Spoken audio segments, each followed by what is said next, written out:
جو بچے ہیں سنگ سمیٹ لو۔ دادی جان یہ کون ہے؟ علی اپنی میٹھی اور توتلی زبان میں امو جان سے پوچھ رہا تھا۔ وہ اس کی ماں باپ کو دادی جان اور دادا جان بڑے میٹھے لہجے میں بولا کرتا تھا۔ موڈ اچھا نہ بھی ہو تو بھی خود بخود ہی مسکراہٹ لبوں پر آ جائے، مگر اس پل وہ البم میں جس تصویر کے اوپر ہاتھ رکھ کر یہ بات پوچھ رہا تھا، اسے دیکھ کر وہ پیچھے کی میٹھی آواز سن کر بھی نہ مسکرا سکا۔ رات کے کھانے کے بعد وہ تمام افراد لاؤنج میں ساتھ بیٹھے تھے۔ نویرا سب کے لیے کافی بنا کر لے آئی تھی۔ ٹی وی بھی چل رہا تھا۔ شہریار خان ہلکی آواز میں کرنٹ افیئرز کا کوئی پروگرام دیکھ رہے تھے۔ بے تحاشا شرارتی اور ادھر ادھر مختلف چیزوں میں گھسنے کا شوقین علی نہ جانے کہاں سے ایک پرانی البم اٹھا لایا تھا۔ دادا جان آپ بھی دیکھیں۔ علی نے ٹی وی دیکھتے ہوئے دادا کو متوجہ کیا۔ اپنے وقت کے بڑے روبدار اس کے پاپا بھی علی کی کوئی بات نہیں ٹالا کرتے تھے۔ وہ زین شہریار جو باپ سے کبھی اپنی کوئی ضد نہ منوا سکا تھا، اپنے بیٹے کو منواتا دیکھ کر مسکرا دیا کرتا تھا۔ دکھاؤ بھائی علی، کون سی پکچرز ہیں؟ وہ فوراً متوجہ ہوئے۔ یہ والی، علی نے تصویروں پر انگلی رکھ کر بتایا۔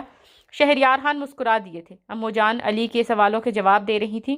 وہ پوچھتا جا رہا تھا، یہ کون ہے، وہ کون ہے؟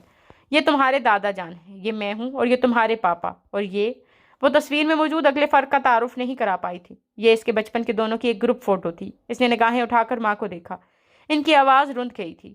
وہ ایک دم ہی بالکل چپ ہو گئی تھی۔ اس نے ماں پر سے فوراً ہی نظریں ہٹا لی تھی۔ ماں ماں ہوتی ہے، وہ اس کی بھی ماں تھی اور اس شخص کی بھی ماں تھی۔ جس طرح اس شخص نے کبھی وہ اپنا دل نہیں بدل سکا، اسے معاف نہیں کر سکتا، ایسے ہی اس کی ماں بھی اپنا دل نہیں بدل سکتی۔ جب سے وہ ماں اس کی شخص کی یاد میں بیمار پڑی تھی، وہ ماں کے جذبات کو بہت سمجھنے لگا تھا۔ ماں اس سے فون پر رابطے میں رہتی ہے، وہ جانتا تھا، اگرچہ یہ فون کالز بڑی خاموشی اور تنہائی میں کی جاتی تھیں، مگر اس کے اور شہریار خان کے علم میں تھیں۔ اس کی بیمار ماں اگر اس شخص سے ملنے کی خواہش کا اظہار کرتی، تب بھی وہ ماں کی ممتا کو حق بجانب سمجھتا۔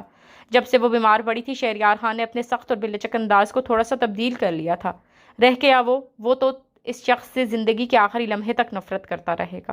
وہ دعا کرے گا کہ کبھی اس شخص کی شکل دیکھنے کی نوبت نہ آئے، مگر اس کی ماں اگر اس شخص سے بات کرنا اور ملنا چاہتی تھی تو یہ ان کا حق تھا۔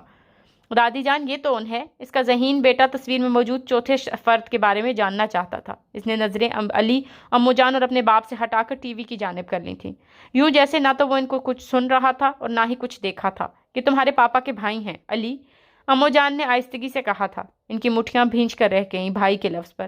وہ بیمار ماں سے اپنے بہت معصوم اور چھوٹے سے بیٹے کا خیال کر کے چپ تھا۔ پاپا کے بھائی؟ دادی جان ان کا نام؟ اس نے ٹی وی کی آواز تیز کر دی تھی۔ وہ خود کو مکمل طور پر ٹی وی میں مگن ظاہر کر رہا تھا۔ ان کا نام سکندر ہے۔ اس کے کانوں میں ماں کی بھرائی ہوئی آواز آئی۔ انہوں نے البم کا صفحہ جلدی سے یوں پلٹا تھا جیسے علی کے مزید کسی بھی بچکانہ سوال کے متحمل نہیں ہو سکتی تھی۔ علی چلو تمہارے سونے کا ٹائم ہو رہا ہے۔ نویرا بڑی سمجھدار لڑکی تھی۔ علی کی سوئی البم میں ان کی اٹکی دیکھ کر اس نے وہاں اسے اٹھانا چاہا تھا۔ ماما ابھی میں نہیں، علی نے منہ بسور کر کہا۔ بچے دیر تک نہیں جاگتے علی، چلو شاباش، ابھی ہمیں بہت اچھی سٹوری بھی تو سننی ہے۔ وہ علی کو گود میں اٹھا کر اس سے سونے سے پہلے سو کر اٹھنے کے بعد کیا کیا کریں گے والے اس کے پسند کے وعدے کرتے اسے وہاں سے لے جا رہی تھی۔ ماں کے خیال سے وہ ضبط کر رہا تھا، مگر نویرا نے اس کی فیلنگز کو سمجھ لیا تھا اور وہ علی کو ہی وہاں سے لے کر گئی تھی۔ اس نے قصداً نظریں ٹی وی پر رکھیں، نہ ماں کی طرف دیکھا نہ باپ کی طرف۔ وہ وہاں مزید چند منٹ بیٹھنا چاہتا تھا تاکہ اس کے ایک دم اٹھ جانے پر ماں کا دل رنجیدہ نہ ہو۔ اس شخص سے نفرت اپنی جگہ، مگر بیمار ماں کا دل دکھانا ضروری نہ تھا۔ بغیر ماں باپ کی طرف دیکھے بھی وہ جانتا تھا کہ اس وقت اس کی ماں نے اپنے آنسو پی رہی ہے اور شہریار خان کے چہرہ ہمیشہ کی طرح بے تاثر ہوگا، ایسا کہ اس کی زندگی کوئی ایک بھی سوچ پڑھ ہی نہ جا سکے۔ یہاں اس کے گھر میں صرف شہریار خان ہی ایسے نہ تھے جو اپنی سوچیں اور اپنے جذبات اپنے ہی تک رکھتے تھے، بلکہ آمنہ، شہریار خان اور وہ خود بھی تو ایسا ہی کرتے تھے۔ اس شخص کے اور اس کی زندگیوں سے نکلنے کے بعد وہ ان سے باقی بچے تین افراد کے مابین بھی ایک دیوار اور ایک کبھی نہ مٹنے والی خلیج پیدا ہو گئی تھی۔ وہ تینوں ایک دوسرے کے ساتھ ہوتے ہوئے بھی اپنی اپنی الگ دنیا میں رہ رہے تھے، ایک دوسرے سے دل کا حال چھپائے ہوئے، ایک دوسرے سے اپنے غم چھپائے ہوئے۔ وہ بیڈ پر لیٹا سونے کی کوشش کر رہا تھا۔ نویرا بیڈ پر اس کے پاس آ کر بیٹھ گئی تھی۔ علی سو گیا؟ ہاں، وہ جواباً مسکرائی تھی۔ ضد کر رہا تھا، آج دادی جان کے پاس سوؤں گا، امو جان کے پاس لٹا کر آئی ہوں، نیند گہری ہو جائے تو یہاں لے آؤں گی۔ اس نے سر اس بات میں ہلایا تھا۔ وہ جانتی تھی کہ وہ کس چیز سے ڈسٹرب ہوا ہے، اس لیے اس کی غیر معمولی خاموشی کی وجہ نہیں پوچھ رہی تھی۔ وہ اس کا ہاتھ اٹھا کر اس کے ہاتھوں کی انگلیوں کو بغور دیکھنے لگی تھی۔ آپ کے ہاتھ کتنے خوبصورت ہیں زین۔ اچھا؟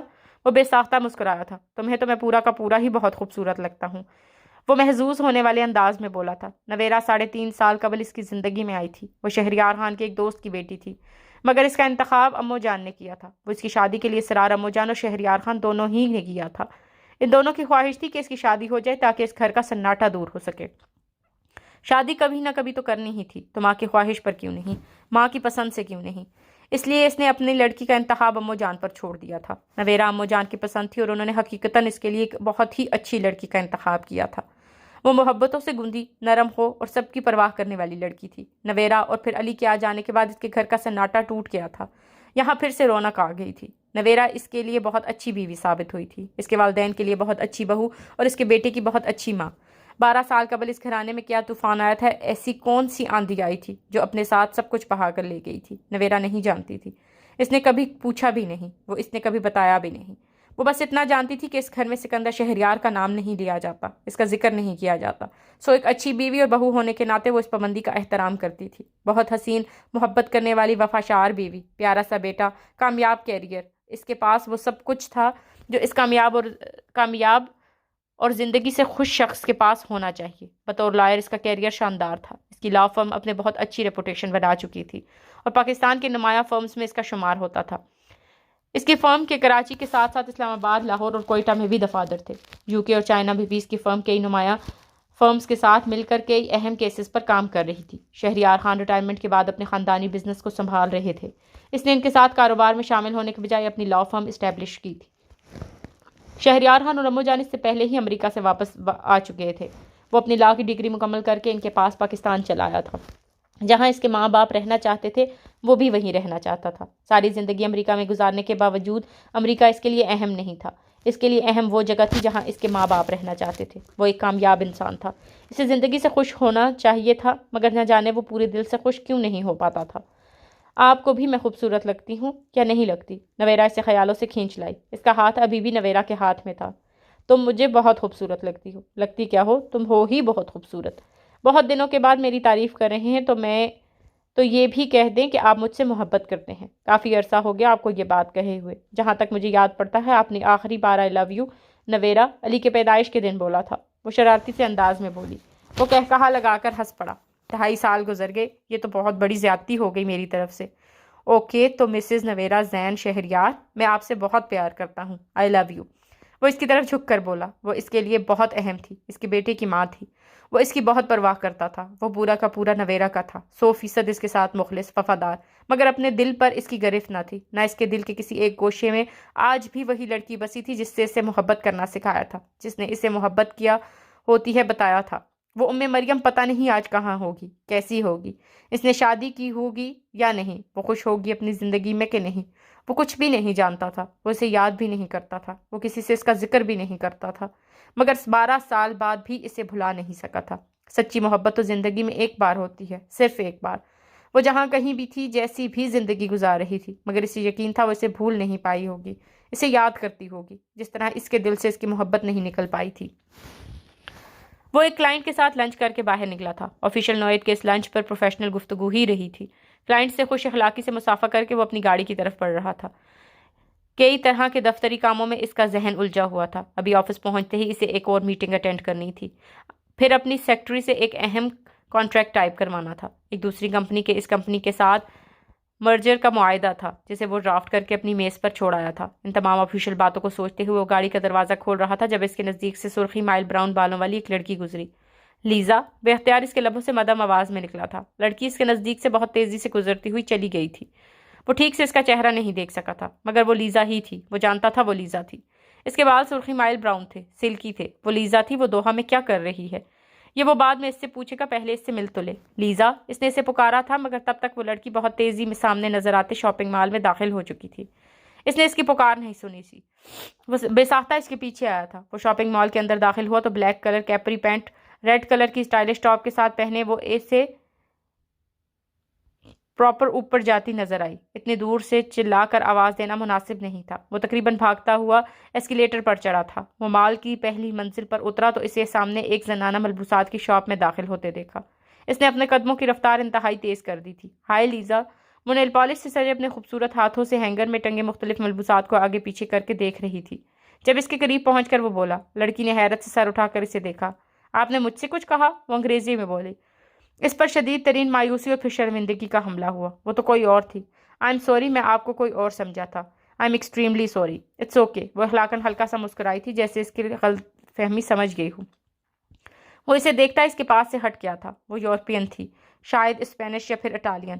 بہت اسٹائلش انداز میں تیار تھی. اس کے شانوں تک آتے سلکی بال سرخی مائل براؤن کلر کے تھے. وہ سرخی مائل براؤن بالوں کو دیکھ کر اس کے پیچھے چلا آیا تھا.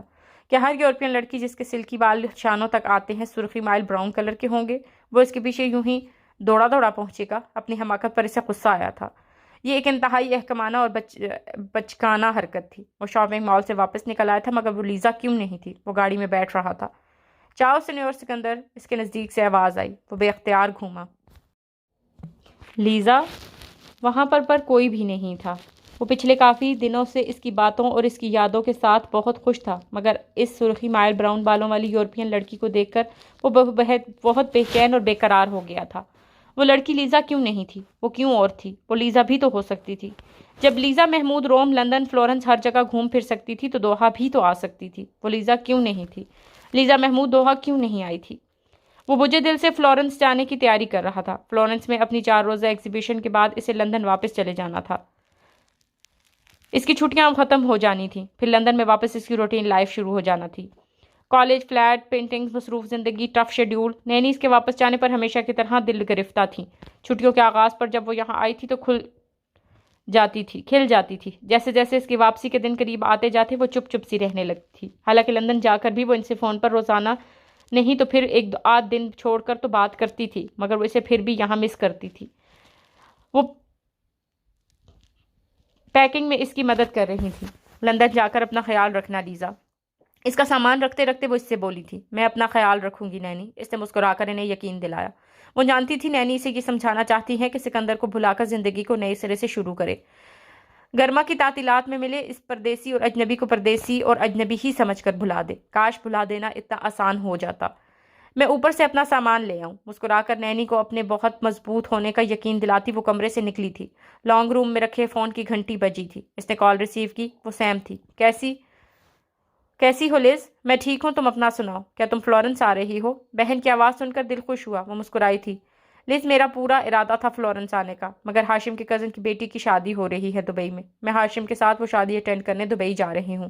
حالانکہ میں نے 3 مہینوں سے ہاشم سے کہہ رکھا تھا میں نے اگست میں اٹلی جانا ہے. لیز کا سولو شو ہے وہ بھی فلورنس میں. اس وقت ہاں چلی جانا ہوتا رہا تھا اور اب جب میں تمہارے پاس آنے کا سارا پروگرام بنا چکی تھی تو آرڈر دیا گیا ہے کہ میرے خاندان کی بہت قریبی اور اہم شادی ہے. ہمیں دبئی جانا ہے. سیدھا سیدھا حکم سنا دیا گیا. میں کیا چاہتی ہوں، میری کیا مرضی ہے، یہ تو اہم ہی نہیں نا.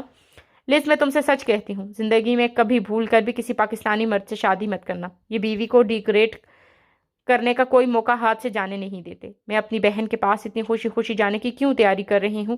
میری ذرا سی خوشی برداشت نہیں ہوئی ہاشم سے. صرف مجھے تمہارے پاس جانے سے روکنے کے لیے دبئی جانے کا پروگرام آنن فانن بنا لیا گیا. سیم کے غصے سے بھرا لہجہ دکھ لیے ہوئے تھا. وہ اس کے پاس نہ آ سکنے کو بہت محسوس کر رہی تھی. سیم کا جب بھی زیادہ دل بھرا ہوتا تب وہ ہاشم کے خلاف بول دیا کرتی تھی ورنہ زیادہ تر تو اس کے ساتھ اپنے بہت خوش ہونے کے جھوٹ ہی بولا کرتی تھی. ہاشم اسد لیزا کو ذرا بھی پسند نہیں تھا. وہ آج تک اس سے کبھی ملی نہیں تھی. بہن کی زندگی برباد کرنے والے اس شخص سے ملنا چاہتی بھی نہیں تھی. کوئی بات نہیں سیم، تم آؤ یا نہیں آؤ اس سے کیا فرق پڑتا ہے. سب سے بڑی بات تو تمہاری دعائیں ہیں اور وہ میں جانتی ہوں ہمیشہ میرے ساتھ ہیں. اس کا دل سیم کے اوپر ہونے والے اس جبر پر بہت دکھا تھا مگر وہ بظاہر مسکرا کر بولی تھی. جیسی بھی ہوئی تھی اب سیم کی شادی ہو چکی تھی. سیم اپنی شادی کو نبھانا چاہتی تھی. جب وہ فیملی شروع کرنے کے بارے میں سوچ رہی تھی تو اس کا مطلب یہی تھا کہ سیم نے ہاشم کے ساتھ اپنے رشتے کو زندگی بھر کے لیے قبول کر لیا ہے. ہاشم تو پہلے ہی 3 بچوں کا باپ تھا. اسے مزید بچوں کی کیا خواہش ہو سکتی تھی؟ مگر سیم اس سے گفتگو کے دوران بارہا ذکر کرتی تھی کہ وہ اب ماں بننا چاہتی ہے مگر ہاشم مانتا نہیں ہے. وہ مزید بچے نہیں چاہتا. ہاں دعائیں تو ہیں مگر لیز میری خواہش تھی میں بھی تمہارے ساتھ وہاں ہوتی. ہمارا اٹالیا میں ہو رہی ہے اس بار تمہاری ایگزیبیشن. سیم نے دکھ سے بھری ایک سانس لی پھر فوراً ہی لہجے کو حشاش پشاش بنا کر بولی. خیر چھوڑو اس بات کو. تم مجھے یہ بتاؤ تمہارا کام تو پورا ہو گیا نا؟ جانے کی تیاری کر لی؟ میری سب پینٹنگز کمپلیٹ ہو گئی ہیں سیم. جانے کی تیاری بھی پوری ہے. مجھ سے فون پر رابطے میں رہنا لیز. میرا دل تمہاری ایگزیبیشن میں ہی لگا رہے گا. Of course same. یہ بھی کوئی بولنے کی بات ہے؟ سیم کی محبت بھرے لہجے کو محسوس کرتے ہوئے مسکرا کر بولی تھی. وہ اپنے فلیٹ میں تھا. رات کا وقت تھا. لنچ میں 2 ناشپاتیاں کھانے کے بعد اس نے ڈنر میں اپنے لیے پاستا بنایا تھا. کھانے کو ذائقہ محسوس کر کے کھانا اس نے عرصہ ہوا چھوڑ دیا تھا مگر پھر بھی اب جب بھی کبھی اٹالین ڈشز اس کے سامنے آتی چاہے وہ کسی پارٹی میں ہوتا یا کہیں کسی لنچ یا ڈنر کر رہا ہوتا، وہ انہیں ذائقہ محسوس کر کے کھاتا تھا، وہ انہیں کسی کو سوچتے کسی کو یاد کرتے ہوئے کھاتا تھا۔ کوئی تھا جسے اپنے اٹلی کی ہر شے سے بہت پیار تھا، وہ اس کے پیار کو یاد کر کے اٹالین فوڈ کھاتا تھا۔ وہ گروسری کر کے گیا تو گروسری اسٹور پر خوب ڈھونڈ کر اور چھان پٹک کر اس نے اپنی اٹالین چیزیں خریدی تھی۔ زیتون بھی اور اسپین سے امپورٹ کیے ہوئے نہیں بلکہ اٹلی سے امپورٹ کیے ہوئے لے کر آیا تھا۔ اٹالین پنیر اور زیتون شامل کر کے اس نے اپنے لیے پاستا تیار کیا تھا۔ وہ پلیٹ میں پاستا لیے لیونگ روم میں ہی آ کر بیٹھ گیا، پاستا کو انجوائے کر رہا تھا۔ ریموٹ سے اس نے ٹی وی بھی آن کر لیا تھا، ہسٹری چینل لگا تھا۔ وہاں اس وقت دنیا کے چند مشہور اور تاریخی اہمیت کے حامل آرٹ گیلریز کی اوپر ڈاکومنٹری آ رہی تھی۔ وہ شوق اور دلچسپی سے اس پروگرام کو دیکھنے لگا۔ ان مشہور گیلریز میں اب فلورنس کو دکھایا جا رہا تھا، وہاں کے مشہور آرٹ گیلریز کا ذکر ہو رہا تھا۔ اب اس میں اس مشہور آرٹ گیلری کو دکھایا جا رہا تھا جہاں کئی مصوروں کا کام موجود تھا۔ نیکسٹ منتھ فلورنس میں میری پینٹنگ کا سولو شو ہے۔ کھانا کھاتے اس کے ہاتھ رک گئے تھے۔ ایگزیبیشن میں یہ میری سب سے بہترین پینٹنگ ہوگی۔ اس کے کانوں میں اس کی آواز گونج رہی تھی۔ وہ یہاں بیٹھے بیٹھے ٹائیولی کے باغات میں ان فوارے کے سامنے پہنچ گیا تھا جہاں بیٹھا اس نے اس کی پینٹنگ بنائی تھی۔ تم یہ مجھے بطور تحفہ دے دینا۔ تمہیں تحفے میں دے دوں گی تو اپنے سولو شو میں کیا انہیں نہیں رکھوں گی؟ اسے تو مجھے لازمی وہاں رکھنا ہے۔ تم آؤ گے میرے شو میں؟ اسے یاد تھا یہ بات پوچھتے ہوئے وہ بڑی آس اور بڑی امید سے اسے دیکھ رہی تھی۔ اس کا سولو شو فلورنس میں، اس کا سولو شو۔ یکدم ہی بغیر کچھ سوچے سمجھے اس نے پلیٹ میز پر رکھی۔ سامنے والے دوسرے صوفے پر اس کا لیپ ٹاپ پڑا تھا۔ ایک بے اختیار کیفیت میں وہ اٹھا۔ اگست کی کس تاریخ کو تھا اس کا سولو شو؟ اس سے یہ پوچھنے کی اس نے کبھی زحمت ہی نہیں کی تھی۔ کہیں اس کا شو ہو نہ چکا ہو؟ اسے اٹلی سے واپس آئے 1 مہینہ ہو چکا ہے۔ کیا پتہ لیزا کے ایگزیبیشن ہو بھی چکی ہو؟ کچھ دیر قبل اسے شدید بھوک لگ رہی تھی۔ وہ اپنا گرم گرم پاستا انجوائے کر رہا تھا۔ اب اسے سب کچھ بھلا کر اس نے لیپ ٹاپ گود میں رکھا۔ وہ کیا کرنا چاہتا ہے اسے خود معلوم نہیں تھا۔ وہ فلورنس گوگل کے آرٹ گیلریز میں اس ماہ ہونے والے سولو شوز کو سرچ کرنے لگا تھا۔ ایک دوسرا پیج کھول کر اس نے لیزا محمود کا فلورنس میں سولو شو لکھ کر بھی گوگل پر سرچ کرنا شروع کیا تھا۔ بڑی عجیب سی احکامانہ حرکت تھی۔ وہ ایک فون کال کر کے بھی لیزا سے پوچھ سکتا تھا کہ تمہاری ایگزیبیشن ہو گئی ہے کہ نہیں، مگر وہ اسے گوگل پر سرچ کر رہا تھا۔ اسے بڑی خوشی اور بہت فخر کا احساس ہوا یہ جان کر کہ وہ اتنی مشہور ہے کہ محض 1 سیکنڈ میں گوگل نے لیزا محمود کی بایوگرافی سے لے کر اس کی گزشتہ اور آئندہ سال ہونے والی تمام نمائشوں تک کی تفصیلات اسے فراہم کر دی تھی۔ فلورنس کی کس آرٹ گیلری میں اور کب لیزا محمود کی پینٹنگز کی نمائش ہونے والی تھی اسے پتہ چل گیا تھا۔ آرٹ اور آرکیٹیکچرز کے لیے مشہور اٹلی کے خوبصورت اور تاریخی شہر فلورنس میں وہ آ چکی تھی۔ کل اس کے شو کی اوپننگ تھی۔ آج شو کی اوپننگ کے حوالے سے اس کی آرٹ گیلری کے متنظم کے ساتھ میٹنگ تھی۔ وہ میٹنگ کر کے وہاں پہنچی تو اس کا بے حد پرجوش استقبال کیا گیا تھا۔ اب تو وہ ایک کامیاب آرٹسٹ کے طور پر اپنا نام بنا چکی تھی۔ شروع میں جب وہ فائن آرٹس میں گریجویشن کر کے کالج سے فارغ ہوئی تھی، وہ زیادہ تر گروپ ایگزیبیشنز میں اس کا کام ڈسپلے ہوا تھا۔ تب اچھی آرٹ گیلریز تک رسائی اور اس فیلڈ میں قدم جمانے کے لیے پروفیشنل باریکیاں سیکھنے میں سیم نے اسے بہت مدد اور تعاون فراہم کیا تھا۔ سیم کی بدولت ہی ایسا ہو پایا تھا کہ ابتدا میں ہی اس کا کام اچھی آرٹ گیلریز کی زینت بنا تھا۔ وہ ایک آرٹسٹ کے طور پر اس کی CV مضبوط ہوتی چلی گئی تھی۔ اس نے منتظم کے ساتھ مل کر آرٹ گیلری کے اس حال کا ایک تفصیلی دورہ کیا جہاں گیلری کے اسٹاف ممبرز منتظم کی دی ہدایات کے مطابق اس کی پینٹنگز کو دیواروں پر پڑے آرٹسٹک انداز میں آویزاں کر رہے تھے۔ وہ اپنا کام کر چکی تھی، اب یہ کام منتظم کا تھا وہ اس کے کام کو کتنے خوبصورت انداز میں ڈسپلے کرے گا۔ وہاں کا تفصیلی جائزہ لینے اور مطمئن ہونے کے بعد وہ منتظم کے ساتھ اس کے آفس میں گئی تھی۔ وہ واحد تصویر اس ایگزیبیشن میں فروخت نہیں کی جانی اس کے متعلق وہ منتظم کو بتا رہی تھی۔ جب آرٹ گیلری کا ڈائریکٹر بھی اس سے ہائی ہیلو کرنے وہاں آ گیا، ان دونوں کے ساتھ اس کی پروفیشنل نوعیت کی گفتگو ہو رہی تھی۔ ڈائریکٹر کو یقین تھا کہ اس کے سولو شو میں آرٹ کی قدردانوں کی ایک بڑی تعداد آئے گی۔ خاص طور پر وہ ہفتے اور اتوار کے دن لوگوں کی کثیر تعداد کی توقع کر رہا تھا۔ اس کے شو کی تشہیر بھی کافی دنوں سے کی جا رہی تھی۔ ڈائریکٹر ایک کامیاب شو کے لیے پر امید اور پر یقین تھا۔ وہ مسکرا رہی تھی، خوشی کا اظہار کر رہی تھی، مگر اسے اپنے اندر وہ ایکسائٹمنٹ محسوس نہیں ہو رہی تھی جو اپنی ایگزیبیشن سے قبل ہمیشہ ہوا کرتی تھی۔ اس بار کامیابی یا ناکامی دونوں ہی سے کوئی فرق نہیں پڑنے والا تھا۔ یہ اس شو کے اوپننگ ڈے تھا۔ اس نے شیفون کے سفید رنگ کے ایوننگ گاؤن کے ساتھ ایمبرائڈری کی ہوئی سفید ہی رنگ کی خوبصورت جیکٹ پہن رکھی تھی۔ پیروں میں سفید رنگ کے ہائی ہیل والے نازک سینڈلز تھے، موتیوں کا نیکلس اور ایئر رنگز پہنے تھے۔ شانوں سے پیچھے آتے ریشمی بالوں کو اس نے کھلا چھوڑا ہوا تھا۔ سلیقے سے ہوا میک اپ اس کے اٹالین نقوش کو اور نکھار رہا تھا۔ وہ بہت باوقار اور خوبصورت لگ رہی تھی۔ شام 4 بجے شو کی اوپننگ ہوئی تھی۔ وہ اس وقت سے ہی لوگوں کی خاصی تعداد آنا شروع ہو گئی تھی۔ چونکہ فلورنس میں اٹلی کا روم ہی کی طرح کا شہر ہے جہاں سیاح خاصی تعداد میں آتے تھے، تو اس کی ایگزیبیشن دیکھنے کے لیے آنے والوں میں اس کے سیاحوں کی بھی کافی تعداد تھی جو آرٹ کے شائقین تھے۔ وہ اپنی ایک پینٹنگ کے بارے میں ایک برٹش کپل کے پوچھے گئے سوالوں کے جواب دے رہی تھی۔ وہ دونوں میاں بیوی آرٹ کے شیدائی تھے اور اس پینٹنگ میں ان کے رنگوں کے انتخاب اور اس نے آئل کلرز ہی کیوں استعمال کیے جیسے سوالات پوچھ کر آرٹ میں اپنی نالج اور دلچسپی کا اظہار کر رہے تھے۔ وہ خوش اخلاقی سے مسکراتے ہوئے ان کے سوالوں کے جواب دے رہی تھی، تبھی بے خیالی میں اس کی نگاہ سامنے اٹھی تھی۔ اسے بہت دور ہال کے داخلی دروازے میں ایک شخص اندر داخل ہوتا نظر آیا تھا، گرے سوٹ میں، اپنی چھا جانے والی شخصیت کے ساتھ۔ نہیں، وہ یہاں کیسے ہو سکتا ہے؟ یہ اس کا وہمہ ہے یا کوئی اور شخص ہے؟ شاید اس نے اسے سوچنا اتنا شروع کر دیا ہے کہ اب اسے جاگتی آنکھوں سے بھی اس کے خواب دکھائی دے رہے ہیں۔ وہ معذرت کرتی اس برٹش کپل کے پاس سے ہٹی۔ اس نے پھر سامنے دیکھا، وہ اسی طرف آ رہا تھا۔ اس نے اپنی آنکھیں بند کی، پھر کھولی تاکہ اس خواب سے جاگ جائے، مگر آنکھیں کھولنے پر بھی سامنے وہی نظر آ رہا تھا۔ وہ مسکرا نہیں رہا تھا، وہ سنجیدہ تھا۔ وہ لمحہ لمحہ اس کے نزدیک آ رہا تھا۔ وہ بالکل ساکت کھڑی اسے اپنی نزدیک آتا دیکھ رہی تھی۔ وہ اس کے پاس آ چکا تھا۔ چاؤ بیلا، وہ مسکرا کر بولا تھا۔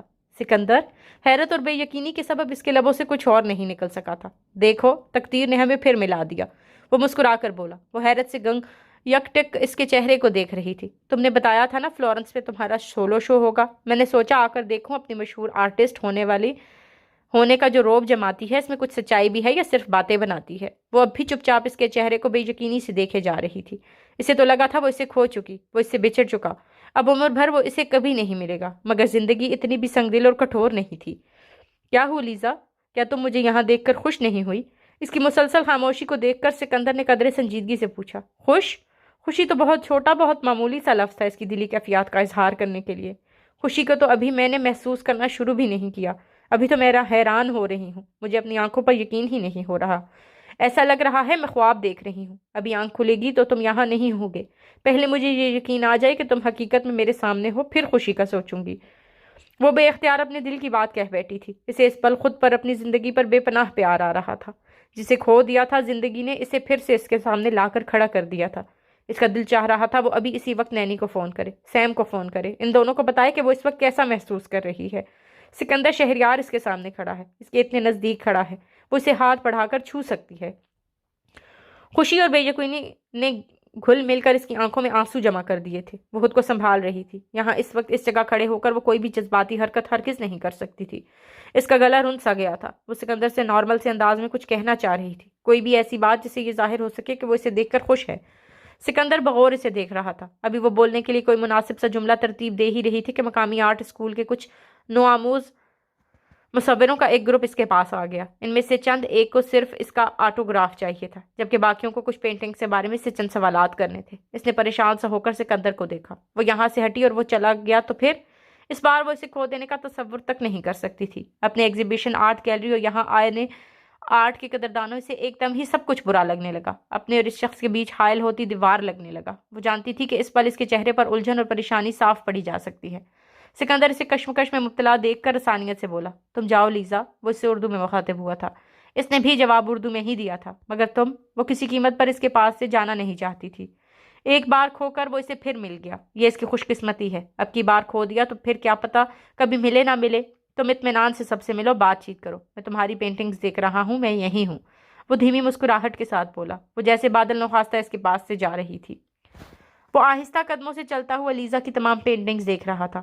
یہ بھی دیکھ رہا تھا کہ آرٹ اسکول کے نوآموز مصوروں کے گروپ سے گفتگو کے دوران بھی لیزا مڑ مڑ کر اسے دیکھتی جا رہی تھی۔ اسے ناٹ فار سیل، فروخت کے لیے نہیں، کے ٹیگ کے ساتھ اپنی پینٹنگ نظر آئی تھی۔ وہ چلتا ہوا سیدھا اس کے سامنے آ کر کھڑا ہو گیا تھا۔ اس کے لبوں پر مدھم سی مسکراہٹ آ گئی تھی۔ اس نے اور لیزا نے اس پینٹنگ کے بننے کے دوران جو جو باتیں کی تھیں، اسے وہ سب یاد آ رہی تھی۔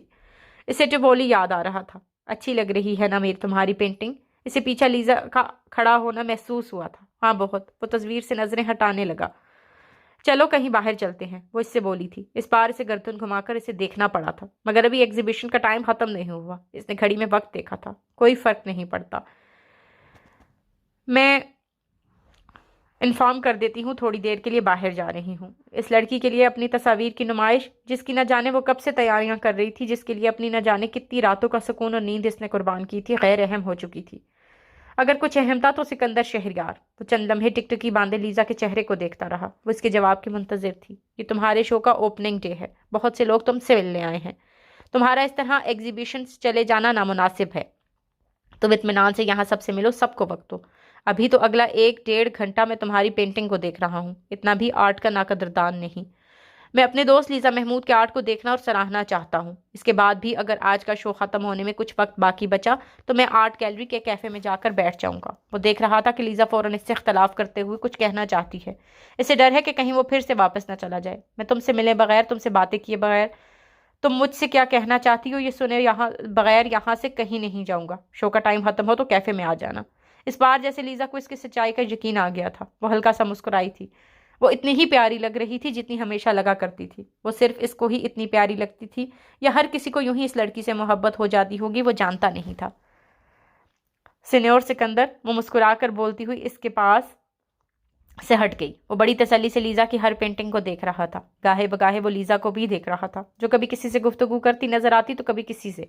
وہ لوگوں کے ہجوم میں تھی. کبھی کسی کو آٹوگراف دیتی نظر آ رہی تھی تو کبھی کسی کے ساتھ تصویر کھنچواتی.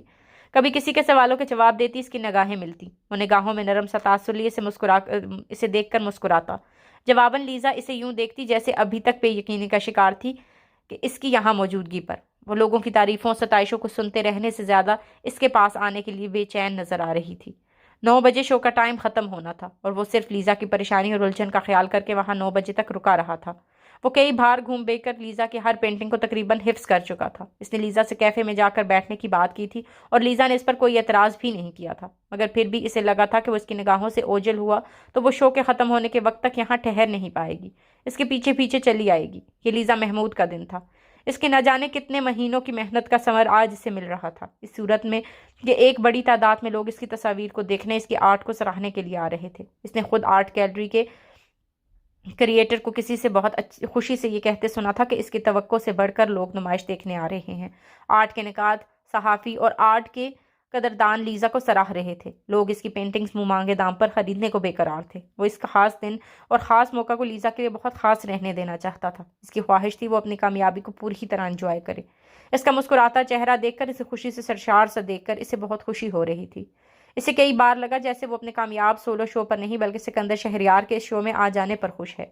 وہ اپنی کامیابی پر نہیں بلکہ اس کے آ جانے پر خوش تھی. ادھر گھڑی نے 9 بجائے، ادھر لیزا سب چھوڑ چھاڑ سیدھی اس کے پاس آ گئی. چلیں، تمہیں اگر کچھ دیر اور رکنا ہے تو رک جاؤ، میں تمہارا انتظار کر لوں گا. وہ مسکرا کر رسانیت سے بولا. نہیں، مجھے اور نہیں رکنا. ڈنر کے لیے میں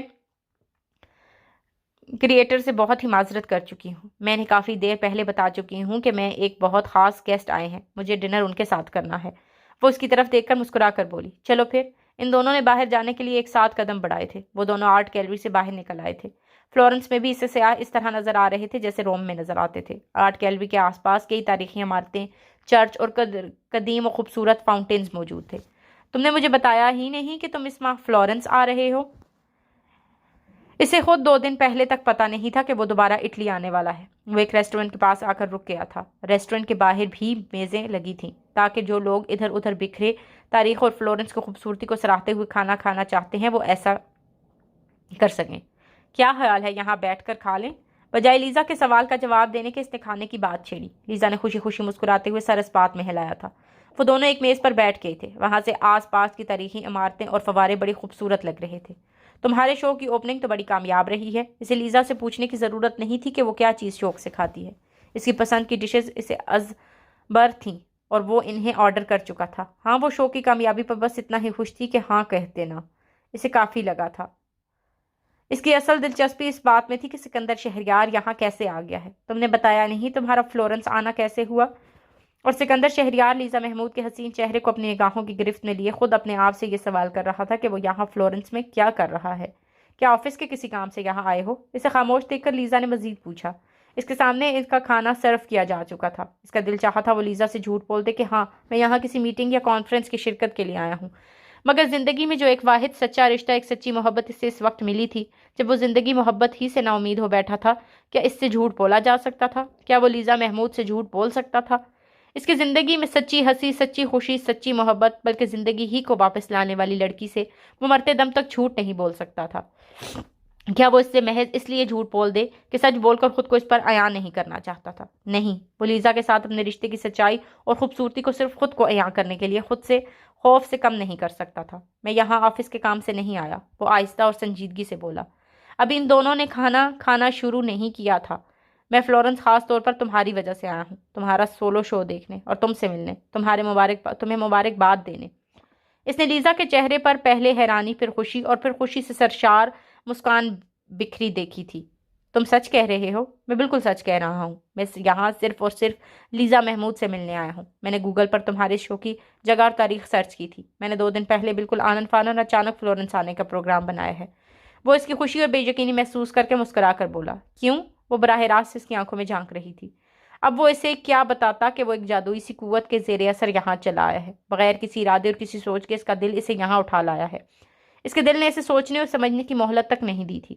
اگر اس نے ذرا بھی سوچ لیا ہوتا تو آج یہاں لیزا محمود کے سامنے بیٹھا اس مشکل سوال کا سامنا نہ کر رہا ہوتا۔ وہ اس سے ملنے آیا ہے، مگر کیوں؟ کس لیے؟ وہ تو اس لڑکی سے زندگی بھر نہ ملنے کے ارادے باندھے بیٹھا تھا۔ لیزا کے خوشی سے سرشار چہرے کو دیکھتے ہوئے وہ اپنے آپ سے الجھ رہا تھا۔ اسے یہاں نہیں آنا چاہیے تھا، اسے لیزا سے دوبارہ نہیں ملنا چاہیے تھا۔ دوبارہ ملنے کا مطلب ہے اسے کوئی آس، کوئی امید دلانا، اسے اپنی محبت کا یقین دلانا۔ وہ لیزا کو اپنی وجہ سے کوئی بھی دکھ دینے کا کبھی تصور نہیں کر سکتا تھا۔ جب وہ اسے اپنا ساتھ، اپنی محبت نہیں دے سکتا تو اسے یہ حق بھی نہیں کہ وہ اس کی زندگی میں بار بار آ کر ہلچل پیدا کرے۔ تم آج بہت اچھی لگ رہی ہو۔ اس کے سوال کا جواب دیے بغیر اس نے گفتگو کا موضوع ہی تبدیل کر دیا۔ وائٹ کلر تم پر بہت اچھا لگ رہا ہے۔ اس نے اپنی پلیٹ میں پاستا ڈالا، ساتھ ہی لیزا کے آگے بھی ڈش رکھی۔ لیزا خاموشی سے اسے دیکھ رہی تھی۔ شروع کرو بھائی۔ اس نے خود ہی لیزا کی پلیٹ میں بھی پاستا ڈالا۔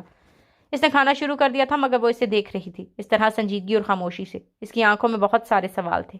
وہ آنکھیں اس سے سوال کر رہی تھیں، اپنے ہر سوال کا جواب مانگ رہی تھیں۔ تمہاری نینی کیسی ہیں؟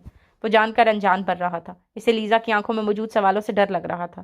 اس کا یہاں سے بھاگ جانے کو دل چاہ رہا تھا۔ وہ آخر یہاں کیوں آیا ہے؟ اس کے دل نے یہ اسے بہت کس مشکل میں ڈال دیا ہے۔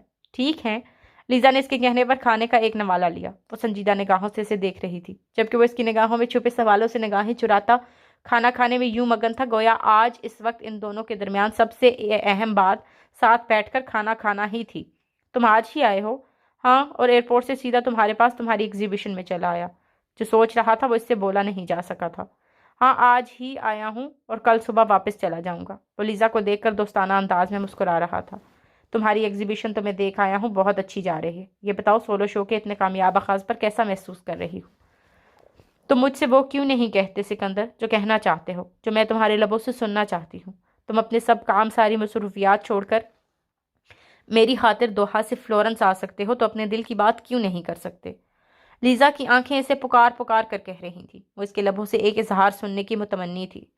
میں نے اس 1 مہینے میں تمہیں بہت یاد کیا ہے سکندر۔ وہ چند لمحوں تک اس کے کچھ کہنے کی منتظر رہی، پھر جب دیکھا کہ وہ کچھ نہیں کہہ رہا تب آہستگی سے بولی۔ تم مجھے فون کر لیتی، تمہارے پاس میرا سیل نمبر تو تھا۔ تم جس انداز سے مجھ سے گڈ بائی کر کے آئے تھے، کیا اس کے بعد میں ایسا کر سکتی تھی؟ تمہارا مجھ سے رخصت ہونے کا انداز مجھے واضح طور پر بتا گیا تھا کہ تم اس چند روزہ ملاقات کو عمر بھر کی دوستی میں تبدیل نہیں کرنا چاہتے۔ وہ شکوہ کناں نگاہوں سے اسے دیکھ کر دھیمی آواز میں بولی۔ میں کیا چاہتا ہوں اور کیا نہیں چاہتا مجھے خود نہیں پتا۔ میں یہاں فلورنس میں کیا کر رہا ہوں، کیوں بیٹھا ہوں، مجھے تو یہ بھی نہیں پتا۔ وہ جیسے خود اپنے اوپر ہنسا تھا مگر اس ہنسی میں ایک بے بسی پنہاں تھی۔ لیزا اس کے چہرے کو بغور دیکھ رہی تھی۔ اسے لگ رہا تھا وہ اس کی آنکھوں میں جھانک رہی ہے۔ اپنے دل سے پوچھ لو، کیا پتا وہ تمہیں بتا دے۔ لیزا اس کی طرف دیکھ کر آہستگی سے بولی۔ وہ جواباً چپ رہا۔ وہ جیسے کچھ بھی کہتے ہوئے محتاط تھا، مبادا اس کے لبوں سے کوئی ایسی بات نکل جائے جو اس پیاری لڑکی کو وعدے کی کسی ڈور سے باندھ دے۔ وہ اپنی زندگی کے اندھیروں میں اسے کیوں حصہ دار بنائے؟ وہ اگر اسے کوئی خوشی نہیں دے سکتا تو اسے کوئی دکھ بھی دینے کا حق نہیں۔ چلو فلورنس کی سڑکوں پر گھومیں۔ تمہارے روما کی طرح یہاں بھی تو ہر گلی، ہر سڑک پر ہسٹری بکھری ہوئی ہے۔ وہ کھانا چھوڑ کر ایک دم ہی میز سے اٹھا تھا۔ بل ادا کرنے کے لیے اس نے ویٹر کو اشارے سے بلایا۔ لیزا اسے دیکھتے ہوئے اٹھ کھڑی ہوئی تھی۔ وہ دونوں آہستہ آہستہ قدموں سے چلتے کیفے سے دور آ گئے تھے۔ لیزا خاموش تھی۔ اس نے لیزا کے خاموش چہرے کو بغور دیکھا۔ اس کے چہرے پر اب خوشی نہیں، دکھ اور خاموشی تھی۔ اتنی چپ کیوں ہو لیزا؟ پلیز کوئی بات کرو۔ لیزا نے خاموشی سے اس کی طرف دیکھا، ضرور، بولی کچھ نہیں۔ کیا میں نے یہاں آ کر تمہیں دکھی کیا ہے؟ پتہ ہے لیزا، تمہارا بہت بولنا اور بے تحاشا ہنسنا مجھے بہت پسند ہے۔ لیزا چلتے چلتے یکدم ہی رکی تھی۔ وہ دونوں اس وقت فوارے کے بالکل نزدیک تھے۔ لیزا اس کی آنکھوں میں دیکھ رہی تھی۔ جب تمہیں میں پسند ہوں، میری ہر بات بھی پسند ہے، تو پھر الجھن کیا ہے سکندر؟ لیزا نے ایک دم ہی اس کا ہاتھ پکڑ لیا تھا۔ وہ چاہتے ہوئے بھی اس کے ہاتھ سے اپنا ہاتھ نکال نہیں پایا۔ اس نے لیزا کے چہرے کی طرف دیکھا۔ اسے اس کی آنکھوں میں ایک فیصلہ کن سی کیفیت نظر آئی۔ اس کی آنکھیں ارادوں کی مضبوطی کے ساتھ یہ بتا رہی تھیں کہ اس بار وہ اسے اپنی زندگی سے نکلنے نہیں دے گی، اسے روک لے گی۔ اس نے ایک گہری سانس لی جس میں ایک عمر کی تھکن شامل تھی۔ میری زندگی میں الجھنے ہی الجھنے ہیں لیزا، میری زندگی تمہاری زندگی جیسی خوشگوار اور ہموار نہیں۔ تم مجھے نہیں جانتی۔ آہستگی سے بولتے ہوئے اس نے لیزا کے ہاتھ سے اپنا ہاتھ نکالا اور فوارے کی اطراف لگی بینچ پر نڈھال سے انداز میں بیٹھ گیا۔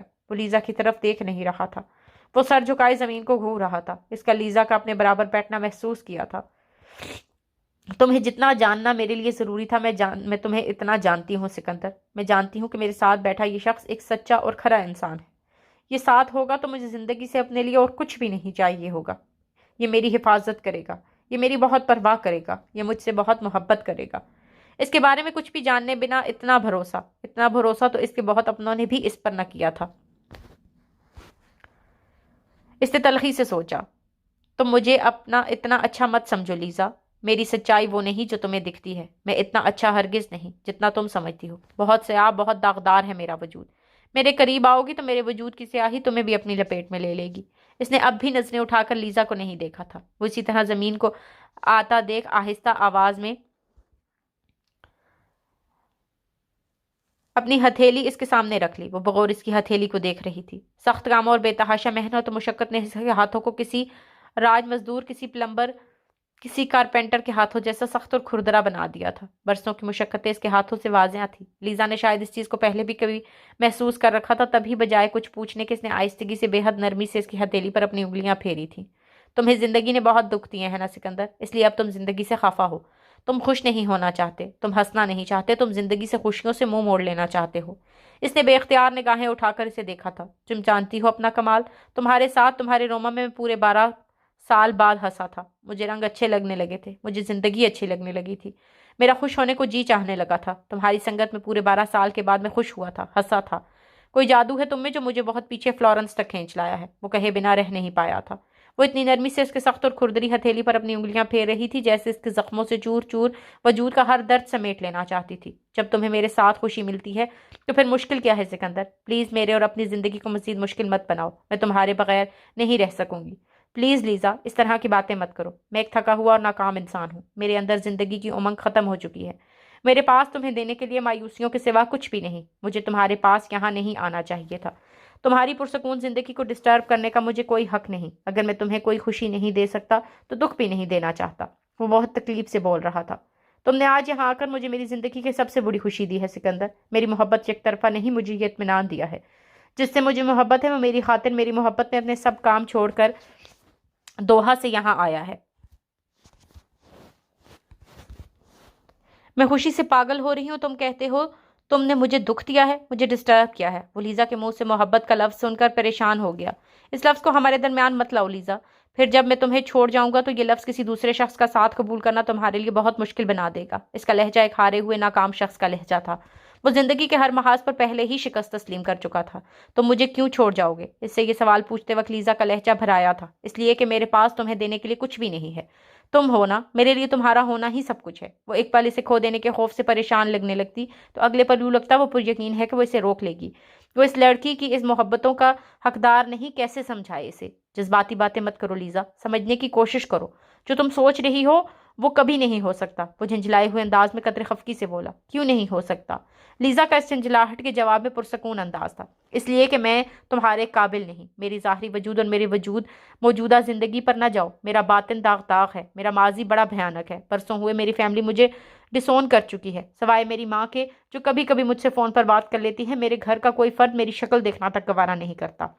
میں 20 سال کی عمر میں 4 بلیک کے امریکنز کے ہاتھوں سیکشولی ابیوز کیا جا چکا ہوں۔ میں اندر سے اتنا کھوکھلا، اتنا داغدار ہوں کہ میرے نزدیک آنے سے تمہاری اجلی شفاف صورت بھی بدنما ہو جائے گی۔ وہ یکدم ہی جیسے پھٹ پڑا تھا۔ لیزا حیرت اور دکھ سے اسے دیکھ رہی تھی۔ سکندر، ہاں، ولا بورگیس میں اس لڑکی کے لیے اتنی جنونی انداز میں اس نے اس لیے ریئیکٹ کیا تھا کہ میں خود ایک ریپ وکٹم ہوں۔ جب میں تمہیں یہ سب بتا ہی رہا ہوں تو یہ بھی بتا دوں کہ اپنا وہ ایکسیڈنٹ میں نے خود کروایا تھا۔ میں خود ایک گاڑی کے سامنے آ گیا تھا، اس لیے کہ میں مر جانا چاہتا تھا۔ یہ ذلت بھری زندگی جیتے جیتے میں تھک چکا تھا۔ وہ بہت زور سے چلایا تھا۔ آس پاس سے گزرتے چند لوگوں نے اسے تعجب سے دیکھا تھا۔ اس کی زبان سمجھ میں نہیں آ رہی تھی، مگر چلانا تو سمجھ میں آ رہا تھا۔ اس کا دل چاہ رہا تھا وہ یہاں پتھروں سے سر مار مار کر رونا شروع کر دے، پھر کسی گاڑی کے آگے آ جائے۔ اسے اپنے آپ سے نفرت ہو رہی تھی، اپنے وجود سے گھن آ رہی تھی۔ اس کا خود کو مٹا دینے کو جی چاہ رہا تھا۔ وہ لیزا کی طرف نہیں دیکھ رہا تھا۔ اس کا دل چاہا یہاں سے اٹھ کر کہیں دور بھاگ جائے، اتنی دور کہ زندگی میں دوبارہ لیزا سے کبھی سامنا نہ ہو سکے۔ اپنی اتنی بھیانک سچائی آج تک اس نے کسی کو نہیں بتائی تھی۔ لیزا کو بتا کر وہ اب اس کا سامنا کرنے کی ہمت خود میں نہیں کر پا رہا تھا۔ نہ جانے یوں بالکل سن سا بیٹھے اس سے کتنی دیر ہوئی ہوگی جب اسے ایک دم ہی اپنی ہتھیلی پر نمی کا احساس ہوا۔ اس نے بے اختیار سر اٹھا کر لیزا کو دیکھا۔ وہ رو رہی تھی، اس کے آنسو اس کی ہتھیلی پر گر رہے تھے۔ اس نے لیزا کے ہاتھ سے اپنا ہاتھ نکالا اور یکدم ہی بینچ پر سے اٹھا۔ بغیر لیزا کی طرف دیکھے وہ آہستگی سے بولا، میں کل صبح تم سے مل کر واپس چلا جاؤں گا۔ اسے خود اپنی آواز اجنبی لگی تھی۔ تم کہاں جا رہے ہو سکندر؟ وہ روتے روتے بینچ سے اٹھی تھی۔ وہ اسے روکنا چاہتی تھی مگر یہاں مزید ایک پل نہیں رک سکتا تھا۔ لیزا پلیز، میں اس وقت اکیلا رہنا چاہتا ہوں، میں تم سے کل بات کروں گا۔ اپنی پامالی، اپنے سارے دکھ اسے پھر سے یاد آنے لگے تھے۔ وہ اس وقت کسی اور کا تو کیا، خود اپنا سامنا بھی نہیں کرنا چاہتا تھا۔ عجیب سی ایک نفرت، غصہ اور وحشت اس پر سوار ہو گئی تھی۔ وہ لیزا کو وہیں چھوڑ کر اپنے ہوٹل جانے والے راستے کی طرف بڑھ گیا تھا۔